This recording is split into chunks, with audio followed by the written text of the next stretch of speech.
इमरान खान, आप देख रहे हैं NTV और ये सिलसिला है हमारा अताकालियाँ का। जिस मकाम पर इस वक्त मैं मौजूद हूँ, ये आप लोगों को हैरानी होगी कि यहाँ पर लग रहा है कि शायद म्यूज़ियम है, कोई तफरीही मकाम है, बाग है, बहुत दिलकश मनाज़िर हैं यहाँ पर। लेकिन हैरत की बात हमारे लिए बदकिस्मती से ये है कि ये एक मज़ार है। यहाँ पर मेरी पुश पर 2 मज़ारात मौजूद हैं। मज़ारात जो कि रुश्द और हिदायत का मराकज़ हुआ करते थे, यहाँ से लोग हिदायत हासिल करते थे। लेकिन बदकिस्मती से मुझे ये बात बहुत अफ़सोस से कहना पड़ेगी कि हमारे यहाँ वहाँ पर चर्स और गर्दे की बू आती है, जहाँ से तिलावत कलाम पाक की खुशबू आनी चाहिए थी।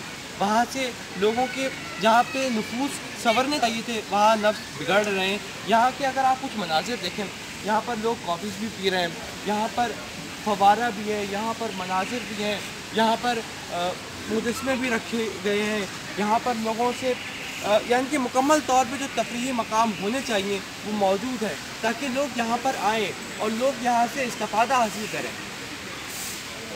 और ये अगर ये काम हमारे यहाँ हो, मैं किसी बुज़ुर्ग का, किसी बड़ी शख्सियत का नाम लेकर नहीं कहना चाहता कि फ़लाँ मज़ार पे फ़लाँ काम हो रहा है, ये मैं बेअदबी नहीं कर सकता। लेकिन जो भी जहाँ भी हो रहा है नहीं होना चाहिए, ख्वाह वो दाता नगरी हो या फिर कराची में अब्दुल्ला शाह गाज़ी का मज़ार हो, ख्वाह वो फरीदगंज शकर का हो मज़ार, या फिर मुल्तान में कदम कदम पर मज़ारात हों।